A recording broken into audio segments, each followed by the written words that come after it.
भाजपा ने आज पूरे देश में साल 1975 में लागू की गई इमरजेंसी की बरसी पर एक अभियान शुरू किया। इस अभियान के मुख्य कार्यक्रम को आज केंद्रीय मंत्री और भाजपा के राष्ट्रीय अध्यक्ष जेपी नड्डा ने संबोधित किया। उन्होंने कार्यक्रम के संबोधन में कहा कि जिन लोगों ने इमरजेंसी देखी है, इस सप्ताह आप उनसे जरूर मिलिए और उनसे जानने की कोशिश कीजिए कि भारत में कैसी परिस्थिति लाकर खड़ी कर दी गई थी। आज का नौजवान कभी कल्पना भी नहीं कर सकता। उस समय जिन लोगों ने प्रजातंत्र की रक्षा के लिए अपनी आहुति दी, उनके कारण आज प्रजातंत्र मजबूत होकर खड़ा है।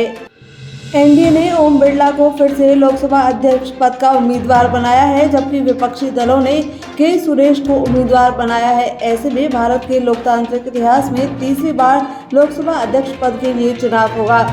वहीं बिरला को प्रत्याशी बनाने को लेकर कांग्रेस ने सत्ता पक्ष को घेरा। कांग्रेस प्रवक्ता सुप्रिया श्रीनेत ने कहा कि जिन ओम बिरला ने पिछले सत्र में करीब 100 विपक्षी सांसदों को सस्पेंड किया था, बीजेपी ने उन्हें प्रत्याशी बनाया है। वहीं विपक्ष ने दलित समाज के सांसद के सुरेश को प्रत्याशी बनाया है। कुछ लड़ाइयाँ लड़नी जरूरी होती हैं ताकि अन्याय के खिलाफ लड़ने वाले याद रहें। दिल्ली के मुख्यमंत्री अरविंद केजरीवाल अभी जेल में ही रहेंगे। दिल्ली हाईकोर्ट से अरविंद केजरीवाल को फिलहाल राहत नहीं मिली है। दिल्ली हाईकोर्ट ने केजरीवाल की नियमित जमानत पर लगी अंतरिम रोक को जारी रखा है।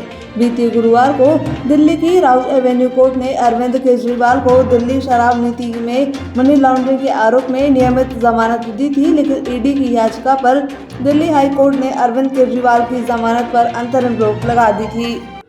केंद्र सरकार ने हाल ही में एंटी पेपर एक्ट को देश भर में लागू किया था। अब उत्तर प्रदेश की योगी आदित्यनाथ सरकार ने प्रदेश में पेपर लीक की घटना को रोकने के लिए पेपर लीक पर सख्त कानून बनाने का प्रस्ताव पास किया है। इस अध्यादेश के अनुसार दोषी पाए जाने वालों के खिलाफ 2 साल से लेकर आजीवन कारावास तक की सजा का प्रावधान है। इसके अलावा 1 करोड़ रुपए तक का जुर्माना भी लगाए जाने का प्रावधान है। बता दें, मुख्यमंत्री योगी आदित्यनाथ ने लोकसभा चुनावों के दौरान ही नकल माफियाओं पर नकेल कसने के लिए सख्त कानून लाने की बात कही थी।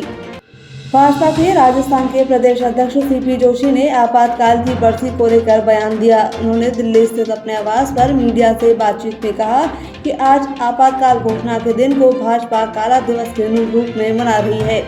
आज के दिन लोकतंत्र को रौंदा गया। यह लोकतंत्र के इतिहास का काला दिन है। वहीं उन्होंने कांग्रेस पर तंज कसते हुए कहा कि लोकतंत्र और संविधान की दुहाई देने वालों को अपना इतिहास जरूर देखना चाहिए। राजस्थान में लोकसभा चुनाव में बीजेपी को 11 सीट गंवाने पर भारी नुकसान हुआ। भाजपा नेता लोकसभा में बीजेपी की हार के अलग अलग कारण गिना रहे हैं। इस बीच भाजपा के पूर्व मंत्री देवी सिंह भाटी ने राजस्थान में बीजेपी के 11 सीटें गंवाने के मामले में बयान दिया कि टिकट ठीक से नहीं बंटे। अब पूर्व कैबिनेट मंत्री राजेंद्र सिंह राठौड़ ने भाटी पर तंज कसते हुए कहा कि देवी सिंह भाटी ताज़ा पार्टी में आए हैं, उनका यकायक ज्ञान बढ़ गया है।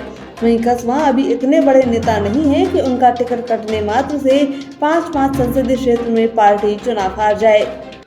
राजस्थान प्रदेश कांग्रेस की ओर से कल कोटा में विरोध प्रदर्शन किया गया था। इसके लिए बाकायदा पार्टी पदाधिकारियों ने स्थानीय जिला प्रशासन से अनुमति ली थी। इसके बावजूद पार्टी नेताओं पर मुकदमा दर्ज किया गया है। इसे लेकर राजस्थान पीसीसी के महासचिव जसवंत गुर्जर ने प्रदेश की भजनलाल सरकार को निशाने पर लिया। उन्होंने कहा कि कल कोटा में प्रशासन से अनुमति लेकर कांग्रेस ने विरोध प्रदर्शन किया, लेकिन सत्ता पक्ष के दबाव में प्रशासन ने पीसीसी अध्यक्ष गोविंद सिंह डोटासरा, नेता प्रतिपक्ष टीकाराम जूली और अन्य विपक्षी नेताओं पर झूठे मुकदमे दर्ज कर दिए।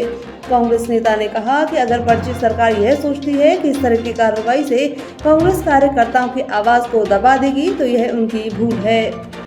लोकसभा चुनाव की जंग भले ही खत्म हो गई हो, लेकिन नेताओं की जुबानी जंग अभी भी जारी है। अब राहुल कसवां ने एक बार फिर से भाजपा नेता राजेंद्र राठौड़ पर निशाना साधा। उन्होंने कहा कि वे कहा करते थे कि चुनाव में हमारी तो लकड़ी भी जीतेगी, लेकिन आज चूरू की जनता ने बता दिया कि लकड़ी नहीं जीती बल्कि एक इंसान जीता है। जनता का बेटा चुनाव जीता है।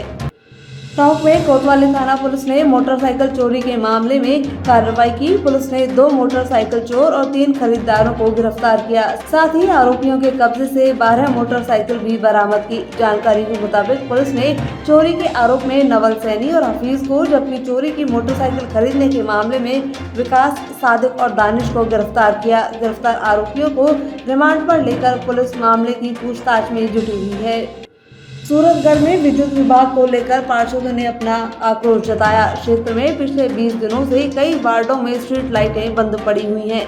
वार्ड संख्या 3942 के 2 दर्जन से ज्यादा खंभों पर स्ट्रीट लाइटें बंद हैं। इसे लेकर विद्युत विभाग कार्यालय पर 3 पार्षदों ने गांधी बांधी तरीके से विरोध प्रदर्शन किया।